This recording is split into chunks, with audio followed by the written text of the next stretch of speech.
Daredevil born அகைனோட episode 2 break down தான் இந்த வீடியோவில் நம்ம பார்க்க போகிறோம். இந்த எபிசோட பார்த்தீங்கன்னா அடுத்து நம்ம ஹெக்டர் ஹைலாவை இங்கே தான் இன்ட்ரடியூஸ் பண்ணியிருந்திருப்பாங்க.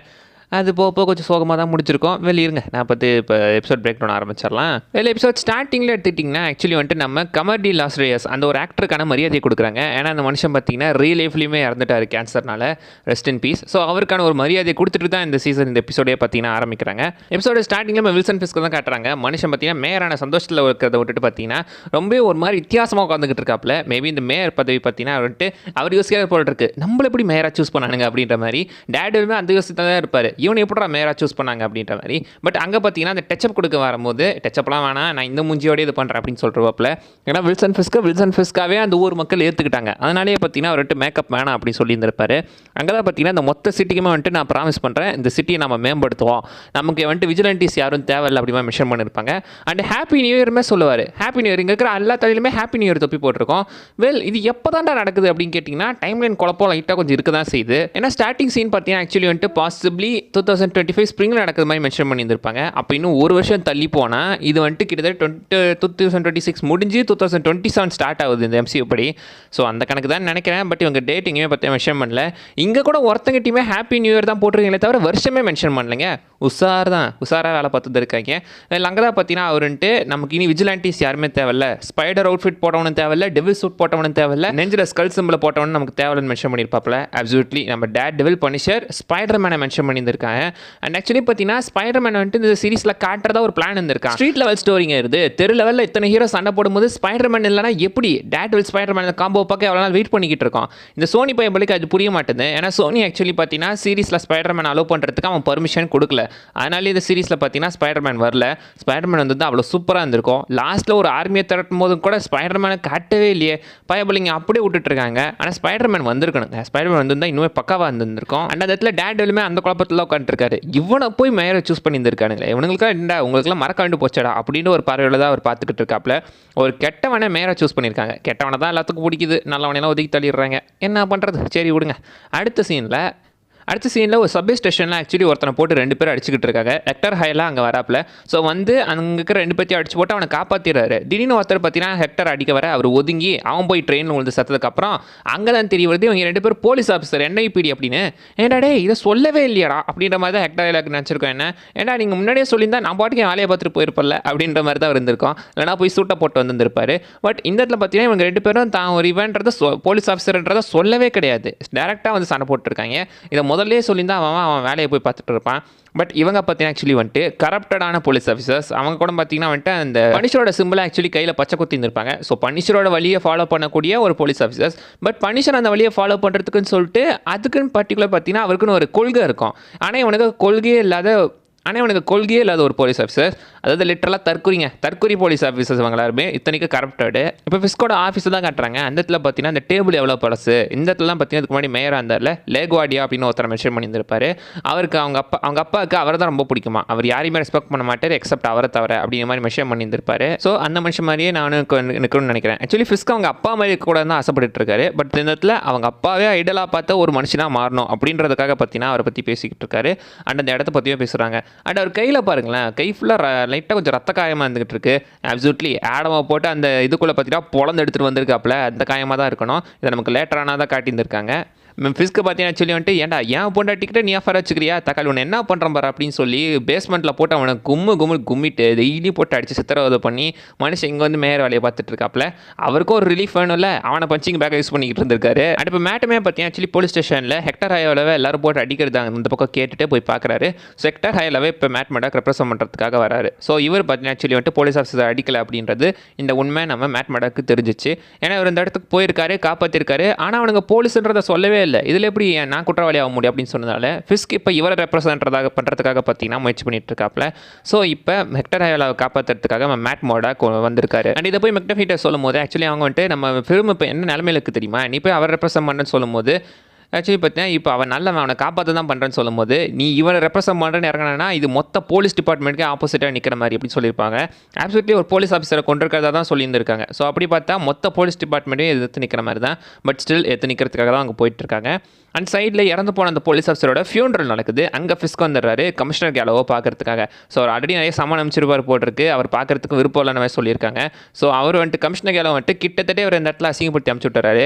டேய் நீ ஒரு பொறுக்கி பையன்டா, ரவுடி பையன், பொறுக்கிடா நீ, உனக்கெல்லாம் போய் நான் சப்போர்ட் பண்ண நீ நினைக்கிறியா? ஆக்சுவலி ஹிஸ்ட்ரியில் ஒரு மேயர் இருந்தார், ஒரு மாதத்துக்குள்ளேயே அவர் மேயர் பதவி விட்டு விலகிட்டாரு, உன் பதவி அதை விட ஷார்ட்டாக இருக்க போதுரா அப்படின்னு சொல்லி கமிஷனர் கேலோ அந்த இடத்துல பார்த்தீங்கன்னா ஒரு டைம் ரவுடி ஆகிட்டேன்னா எல்லா டைமே நீ ரவுடி தான்டா, ஒன்ஸ் அ தக் ஆல்வேஸ் அ தக்குன்னு சொல்லிட்டு தான் போயிருப்பாரு. ஸோ ஸ்டில் பார்த்தீங்கன்னா கமிஷனர் கேலோ நமக்கு வில்சன் ஃபிஸ்கை ஒரு அந்த ரவுடி இமேஜில் தான் பார்த்துட்டு இருக்காரு, ஒரு மேயராகவே அவனை பார்க்கல. இதே சமயத்தில் பிபி யூரிக்குமே நம்ம வில்சன் ஃபிஸ்க் சந்தி வந்திருப்பாங்க. அந்த இடத்துலாம் பார்த்தீங்கன்னா வந்துட்டு அவள் கொஞ்சம் குண்டக்க மட்டக்க இடக்க மடக்கா கேள்வி கேட்க அங்கே பார்த்தீங்கன்னா டேனியல் பிளேக் அவள் வெளியே அமுச்சு விட்டுறாங்க. 5 நிமிஷத்துக்குள்ளேயே பார்த்தீங்கன்னா அமுச்சு விட்டுறாங்க. ஸோ அவருக்கு புரியுது இவன் வந்துட்டு ஆல்ரெடி அண்டர் எஸ்டிமேட் பண்ணப்பட்டிருக்கா, அதை வந்துட்டு இங்கே கேள்வி கேட்டுட்டு இருக்கா, நாம அதுக்கு பதிலாக அவளை யூஸ் பண்ணிக்கலாம் அப்படின்னு சொல்லி அப்படியே அதை யூனர் ரிவர்ஸ் பண்ணுறாப்புல. ஆக்சுவலி பார்த்தீங்கன்னா நம்ம வில்சன் ஃபிஸ்க் ஜஸ்ட் ஒரு தக்கு மட்டும் கிடையாதுங்க, ஒரு ரவுடி மட்டும் இல்லை, அவருக்கு பொலிட்டிக்கல் சயின்ஸுமே செம்மையாக வரும், பொலிட்டிக்கலி எப்படி கிரிமினலாக இருக்கலாம் அப்படின்றதுமே நல்லா தெரிஞ்சவர் தான் வில்சன் ஃபிஸ்க்கு. அண்ட் இந்த பக்கம் பார்த்தீங்கன்னா கமிஷனர் கேலோவை கூப்பிட்டு அவருக்குன்னு ஏதோ சீக்ரெட் லைஃப் இருக்குது, அவருக்குன்னு ஒரு பையன் இருக்கான் போட்டிருக்கு, அந்த பையனை காட்டி அப்படியே பார்த்தீங்கன்னா அப்படியே பேச்சு வாக்கில் மிரட்டுறாப்புல. நீங்கள் இந்த மட்டும் இங்கேருந்து போனீங்க அப்படின்னா, ஐ மீன் கமிஷனர் கேலோ இந்த வேலையை விட்டு போகிறதுக்கு ரிசைன் பண்ணுறதுக்காக தான் வந்திருக்காரு. அங்கே வந்துட்டு சப்போஸ் நீங்கள் இந்த வேலையை விட்டு போனீங்க அப்படின்னா இந்த பையனுக்கு என்ன ஒன்று தெரியல, டேரெக்டாக மிரட்டல, இன்டெரக்டாக ஃபோட்டோவை காட்டுறாரு. அண்ட் போலீஸோட சம்பளத்தை குறைச்சிருவேன், ஓவர் நைட்டுக்கு சம்பளம் இருக்காது, ட்ரைனிங் எதுவுமே இருக்காது அப்படின்னு சொல்லி மிரட்டுறாப்புல. ஸோ அங்கே தான் பார்த்தீங்கன்னா சரிப்பா நான் வேலையில் இருக்கேன், ஆனால் ஒன்று மட்டும் ஞாபகம் வச்சுக்க, நீ எதுக்கு ஆசைப்பட்டியோ அதனால் ஞாபகம் வச்சுக்க அப்படின்ற மாதிரி தான் பார்த்தீங்கன்னா சொல்லிட்டு போகிறாரு. ஸோ வில்சன் ஃபிஸ்க் இந்த இடத்துல கமிஷனர் கேலோவை இன்டெரக்டாக மிரட்டுறாரு. இதெல்லாம் பார்த்தீங்கன்னா அந்த பையனை கொண்டு வர மாதிரி தான் மிரட்டுறாரு. அதான் சொன்னல பொலிட்டிக்கலி பார்த்தீங்கன்னா செம்ம கிரிமினலான ஒரு ஆள் தான் நம்ம வில்சன் ஃபிஸ்க்கு. அண்ட் இப்போ ரோட்டில் போயிட்டு இருக்கும்போது திடீர்னு ரோட்டில் குழி விழுந்திருக்கு, அதை சரி பண்ணுறதுக்காக வில்சன் ஃபிஸ்க் டேரெக்டாக கார்லேருந்து இறங்கி வந்துடுறாப்புல. கிரவுண்ட் லெவலில் இறங்கி வேலை செய்கிறான்னு காட்டிக்கிறாரு எல்லாத்துக்கும் அதுக்காக. ஆனால் இங்கே இப்படி குழி விழுந்துச்சு அதுதான் டவுட்டாக இருக்குது. இவ்வளோ பெரிய குழி இம்பாக்ட் ஏற்படுத்துந்து யார்? அதுவாக விழுறதுக்கு வாய்ப்பு ரொம்பவே கம்மி தான். நியூயார்க் தானே, அப்பப்போ 1008 பிரச்சனை நடக்குது, மேபி அவனாச்சும் சூப்பர் ஹீரோவெல்லாம் சண்டை போடுறான்னு ரோட்டை உடச்சு வச்சிட்டாங்களோ என்னவோ, அதுக்கும் வாய்ப்பு இருக்குது. அண்ட் பெக்டா ஹைலோட கேஸ் கோர்ட்டுக்கு வருது. அங்கே ஆக்சுவலி பார்த்தீங்கன்னா நம்ம மேட்மோட ஆப்போசிட்டாக வருது ஹாக்பர்க் அப்படின்னு சொல்ல போகிறவர். காமிக்கில் இப்படி ஒருத்தர் இருக்காருங்க, அவருமே லாயர் தான், இவருக்கு தான் ஆக்சுவலி காமிக்கில் மேட்மோட சமயத்தில் வேலை செஞ்சுக்கிட்டு இருப்பாரு. ஸோ இப்போ ஆக்சுவலி பார்த்தீங்கன்னா வந்துட்டு ஹெக்டர் ஹைலாக்கு பெயில் கொடுக்கறதுக்காக தான் இந்த ஒரு ஏரியே வந்திருக்கு. ஆனால் ஜட்ஜி பார்த்தீங்கன்னா கொஞ்சம் கூட எதையுமே கேட்காம அதெல்லாம் பெயில் கொடுக்க முடியாது டக்குன்னு சொல்லி அப்படியே ஒன் சைடடாக கேஸை முடிச்சு விட்டுருவாரு. ஹெக்டர் ஹைலுமே லைட்டாக கொஞ்சம் ரக்தி ஆயிடுவார், மேட்மாடாக்குமே கடுப்பாயிருவார். முழுசாக என்ன சொல்ல வந்தேன்னு கூட கேட்காம மொத்தமாக பார்த்தீங்கன்னா அப்படியே சொல்லி அமுச்சு விட்ருவாப்ல. ஸோ இதுலேருந்து நீங்கள் புரிஞ்சுக்கலாம் அந்த சிட்டி எந்த அளவுக்கு கரப்டடாக இருக்குது அண்ட் எந்த அளவுக்கு இவங்க பார்த்தீங்கன்னா ஒன் சைடாக இருந்துட்டு இருக்காங்க அப்படின்னு. ஸோ ஜட்ஜி எதுவுமே கேட்கல, மொத்தமாக பற்றி அமுச்சு விட்டுறாரு.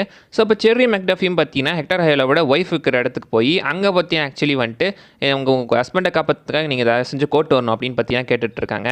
ஸோ அங்கேயுமே போய் விசாரிச்சுட்டு அந்த வீட்லேயுமே பார்த்தீங்கன்னா ஹெக்டர் ஹைலோட அந்த ஒரு சூட்டையுமே கண்டுபிடிச்சிடுறாங்க, ஒயிட் டைகர் சூட்டு. அந்த ஆம்யூலெட்டுமே அந்த இடத்துல தாங்க இருக்குது. அந்த புலியோட தலை மட்டும்தான் இருக்குது. காமிக்கில் ஆக்சுவலி பார்த்தீங்கன்னா ஹெக்டர் ஹைலாவோட அந்த ஒரு ஆம்லெட்டில் 3 பீஸ் இருக்கும், ஒரு புலியோட தலை, 2 புலியோட கால்கள் இருக்கும். ஸோ காலு கிடையாது, வெறும் தலை மட்டும்தான் இந்த இடத்துல இருக்குது. கால் வேற யாருக்கிட்டே இருக்குமோ, அது 3 சேர்ந்து தான் பவர் கொடுக்குற மாதிரி சொல்லியிருந்திருப்பாங்க காமிக்கில்.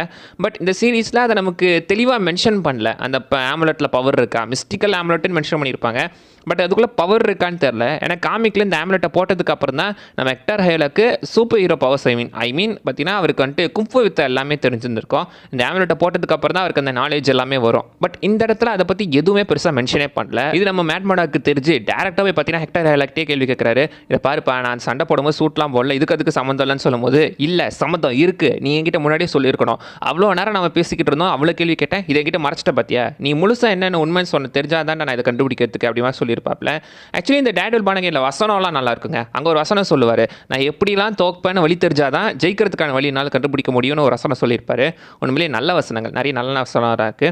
இப்போ டேரெக்டாக பார்த்தீங்கன்னா மேட்மோடாக் ஜட்ஜு கிட்ட போய் ஹெக்டர் ஹைலா ஒரு விஜிலாண்டி அப்படின்றது வெளியே தெரியக்கூடாது, இதுக்கும் அந்த கேஸுக்கும் சம்மந்தம் இல்லை. ஏன்னா போலீஸ் ஆஃபீஸர் கூட சண்டை போடும்போது அவன் சூட்டை போட்டு சண்டை போடல, ஒரு சாதாரண மனுஷனாக தான் சண்டை போட்டிருக்கான். அதனால இந்த விஜிலாண்டி விஷயத்தை கேஸ்குள்ளே கொண்டு வரக்கூடாது அப்படின்னு கேட்க சரி அதுக்கு பர்மிஷன் கொடுக்குறேன் அப்படின்னு சொல்லி ஜட்ஜுமே பர்மிஷன் கொடுத்துட்றாரு. அந்த சைடில் ஹெதர் கிளானை காட்டுறாங்க. ஹெதர் கிளான் ஆக்சுவலி ஒரு புக் எழுதி ரிலீஸ் பண்ணியிருக்காங்க. அந்த இடத்துல ஒரு பயபுல ஒருத்தர் வருவான், இவனை ஞாபகம் இருக்குங்களா, இந்த பயபுல தான் பார்த்தீங்கன்னா இங்கே மியூஸ் ஸ்பாயில் பண்ணிட்டேன்லாம் சொல்லாதீங்க, இந்த எபிசோட் ரிலீஸ் ஆகி 1 மாதத்துக்கு மேலே ஆகுது, இவன் தான் அடுத்து மியூஸாக வந்துட்டு இருப்பான்.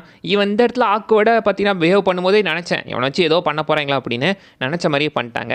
அதை பற்றி நம்ம அந்த எபிசோட வரும்போது பார்ப்போம். அண்ட் அடுத்து பார்த்தீங்கன்னா அந்த இடத்துல இன்னொருத்தர் வருவாப்பில், இவர் தான் வில்சன் ஃபிஸ்கோட ரைட்டான இருப்பார். ஸோ இவரை பற்றி அந்த இடத்துல பார்த்து அதுக்கப்புறம் தான் அவங்க 2 பேர்த்துக்கும் தெரப்பி கொடுக்கறதுக்காக இவர் அங்கேருந்து கூப்பிட்டு போயிருப்பாங்க. அண்ட் இங்கே மியூஸாக நடிச்சிருக்காருல ஒரு ஆக்டர், இவர் ஆக்சுவலி உங்களுக்கு தெரியுதுங்களா, இவரோட பேர் தாங்க அண்டர் டூஹன். ஆல்ரெடி ஒரு வெட்னஸ்டே சீரிஸில் பார்த்துருப்பீங்க. வெட்னஸ்டே சீரிஸில் ஒரு கேரக்டர் ப்ளே பண்ணிடுவார்ல, அதே ஆக்டர் தாங்க இவர். அவரை இங்கே கூப்பிட்டு வந்திருக்காங்க. இப்போ கூட வெட்னஸ்டே சீசன் 2 டீசர் கூட ரிலீஸ் ஆயிருந்துச்சு, பார்த்துருந்துருப்பீங்க. பார்த்தீங்கன்னா சுற்றி எல்லாம் ஒரே ஆக்டர்ஸ் தான் வந்துட்டு இருக்காங்க. அண்டு இவர் பார்க்கும்போது சின்ன பையன் மாதிரி தான் தெரியுது. ஒரிஜினலாக அவருக்கு 31 வயசு ஆகுதுங்க. ஆனால் அதை பார்த்தா அப்படி தெரியாது. அண்ட் இங்கே பார்த்து ஆக்சுவலி ஹெதர் கிளன் வந்துட்டு அந்த ரைட் ஹேண்ட் மேன் பார்த்துட்டு போனார்ல, காரணம் இப்போ நம்ம வில்சன் ஃபிஸ்க்கும் வெனசாக்கும் தெரப்பி கொடுக்கறதுக்காக இப்போ தெரப்பி செஷனில் 2 பேர் உட்காந்துட்டு இருக்காங்க. வில்சன் ஃபிஸ் கட்டணட்டாக சொல்லிடுறாரு, நான் என் மனைவி இழக்க விரும்பல அப்படின்னு சொல்லிடுறாரு. இந்த பக்கம் மேட் மோடாக் ஆக்சுவலி அந்த டெவில் ஹன்ஸை கையில் வச்சுக்கிட்டு பீச்சை பார்த்துக்கிட்டு இருக்காப்ல. பார்க்கல, சும்மா நின்றுக்கிட்டு இருக்காரு ஒரு கடல் காற்றை வாங்குறதுக்கு. அங்கே தான் சரியுமே வந்துடுறாரு. நீ இந்த ஒரு விஷயம் இப்படின்னு தான் நான் கவனிக்கிறேன், நீ அந்த பழசை விட இப்படி இருக்கிறது தான் நல்லது அப்படி மாதிரி விஷயம் பண்ணியிருக்காரு. நான் என்ன எவ்வளோ கண்ட்ரோல் பண்ணுறேன்னு எனக்கு தானே தெரியும் அப்படின்ற மாதிரி டேர்டெவில் ஒரு பார்வை பார்ப்பாரு. இப்போ ஆஃபீஸர் பவுலை ஃபாலோ பண்ணி ஒரு இடத்துக்கு போகும்போது தான் அந்த இடத்துல நிக்கி டாரஸ் அந்த விட்னஸை கண்டுபிடிச்சிடுறாங்க. ஆக்சுவலி ஆரம்பத்தில் ஹெக்டர் ஹைலா ஒருத்தனை காப்பாற்றிருப்பார்ல, அதே ஆள் தான். இப்போ அவன் தான் பார்த்தீங்கன்னா இந்த இடத்துல பார்த்தீங்கன்னா ஒளிஞ்சிட்டு இருக்கான், அவனோட விதத்தில் ஒழிஞ்சிக்கிட்டு இருக்கான். எப்படி டேரக்டவில் தேடி வந்துடுறாரு. வந்ததுக்கப்புறம் பார்த்தீங்கன்னா ஆக்சுவலி வந்துட்டு நான் உன்னை காப்பாற்ற முயற்சி பண்ணுறேன், நீ இந்த இடத்துக்கு தப்பிச்சு போயிடும் அவங்க வரத்துக்குள்ள அப்படின்னு சொல்லும்போது அவனையும் அப்படியே பார்த்தியா வெளியே தப்பிச்சு விட்டுறாரு. செரிக்கும் கால் பண்ணி சொல்லிடுறாரு அங்கே வர சொல்லி. செரிக்கிட்டே இப்போ சேஃபாக வந்துக்கிட்டு இருக்கான். அண்ட் ஆக்சுவலி பார்த்தீங்கன்னா இந்த இடத்துக்கு போலீஸ் ஆஃபீஸர்ஸுமே வந்துடுறாங்க. வந்துட்டு அவனை பார்த்தீங்கன்னா கிட்டத்தட்ட போட்டு தள்ளுறதுக்காக தான் அவங்க அங்கே வந்திருக்காங்க. உள்ளே வந்து பார்த்தா மேட் மாடாக் இருக்கும்போது எக்கடா போயிட்டான் அப்படின்னு சொல்லி இப்போ இவனை போட்டு அடிச்சுக்கிட்டு இருக்காங்க. அண்ட் இங்கே தான் கையில் இருந்தால் அந்த ஒரு பனிஷர் டேட்டோ ரிவீல் பண்ணியிருக்காங்க. ஸோ பனிஷரோட அந்த ஒரு இன்ஸ்பிரேஷனாக எடுத்துக்கிட்டு பனிஷரோட இதுதான் ஃபாலோ பண்ணிக்கிட்டு இருக்காங்க. ஆனால் பனிஷர் ஏன் அப்படி பண்ணுறான், எதுக்கு இப்படி பண்ணுறான், பனிஷரோட கொள்கை என்னன்னு தெரியாமல் கிட்டத்தட்ட தற்குறித்தனமாக இவங்க ஃபாலோ பண்ணிக்கிட்டு இருக்காங்க. அதை பார்த்தாலே நல்லா தெரியுது. இந்த இடத்துலாம் கொஞ்சம் கொஞ்சமாக பார்த்தீங்கன்னா தனக்குள்ள இருக்கிற டெவிலை கண்ட்ரோல் பண்ணிட்டு இருந்த மேட் மோடாக்கை அவங்க அடிச்சு அந்த டெவிலை பார்த்தீங்கன்னா வெளியே வர வைக்கிறாங்க. அட்லாஸ்ட் போட்டு தள்ளிடு அப்படின்ற மாதிரி பார்த்தீங்கன்னா டூ இட்னு சொல்லிடுறான். அவருமே கன் எடுத்து அவர் லாயர்ப்பா அப்படின்னு சொல்லும்போது போட்டு தள்ளுறா அப்படின்னு சொல்லும் போது தான் டேர்டெவில் இதை பண்ணாதீங்க எனக்குள்ள மிருகத்தை வெளியே கொண்டு வராதிங்கடா அப்படின்னு சொல்லும்போது அவன் ட்ரிகரை கிட்டத்தட்ட அழுத்த போகும்போது அங்கே மேட் மோடாக் இத்தனை நாளாக கட்டுப்படுத்தி வச்சிருந்த டேர்டெவிலை வெளியே விடுறாருங்க. சும்மா அடிச்சு கன்னை தூக்கி போட்டு அந்த மொட்டையனோட கையை உடைச்சு டேபிள் மேலே அடிச்சு அவனை ஒரேடியாக பார்த்தீங்கன்னா மட்டை வைக்கிறாரு. பக்கத்தில் ஆஃபீஸர் பவுலையுமே தூக்கி டேபிள் அடிச்சு மட்டும் இல்லாமல் அவன் அடிக்க வரும்போது தூக்கி அவனை ஃப்ரிட்ஜில் அடிச்சு நச்சுன்னு அவனுக்கு நாள் ஒரு அடியை போட்டு தூக்கி தரையில் ஓங்கி ஒரே அடி தலையில். பாசிபிளி அந்த பையன் பார்த்தீங்கன்னா செத்துந்தான்ற மாதிரி தான் நானும் நினச்சிட்டு இருந்தேன். ஒருவேளை செத்துட்டானோன்ற மாதிரி தான் இருந்துச்சு. ஏன்னா அந்த அட்டிங்க தூக்கி மண்டே தரையிலே போட்டு சுருக்கிட்டாரு. தூக்கி சுருணுண்டாங்கன்ற மாதிரி தூக்கி அடிச்சிட்டாப்ல தரையில். பட் எப்படி உயிர் பொழைச்சா அடுத்த சொல்ல வந்துட்டான். ஆனால் இத்தனை நாளாக கட்டுப்பிடிச்சு இந்த மிருகத்தை வெளியே விட்டுட்டோமே அப்படின்னு சொல்லி மேட் மோடாக் லாஸ்ட்டாக மிருகத்தனமாக கத்துவார் பாருங்க. அதுதான் ஹைலைட்டு. பார்த்திபன் லியோவாக மாறிய தருணம் இது. ஸோ லியோவை வெளியே வந்துட்டான். அத்தோட பார்த்தீங்கன்னா இந்த எபிசோடுமே முடியுது. இன்ட்ரெஸ்டிங்கான எபிசோடு தான். பட் ஓவரால் பார்க்கும்போது போக கொஞ்சம் அப்படி இப்படி தான் இருந்துச்சு. அதை பற்றி இங்கே பேசணும்னா இந்த ஒரு மொமெண்ட் எதுக்கு ஸ்பாயில் பண்ணிக்கிட்டு இந்த ஒரு சீன் பார்க்க சூப்பராக இருக்குது. அவ்வளோதாங்க இந்த வீடியோ நான் சொல்ல வந்து நான் அதை விஷயம் மிஸ் பண்ண நீங்கள் கமெண்ட் பண்ணுங்கள் பார்க்கலாம். அடுத்த வீடியோவில் பார்க்குற வரைக்கும் பை பாய்.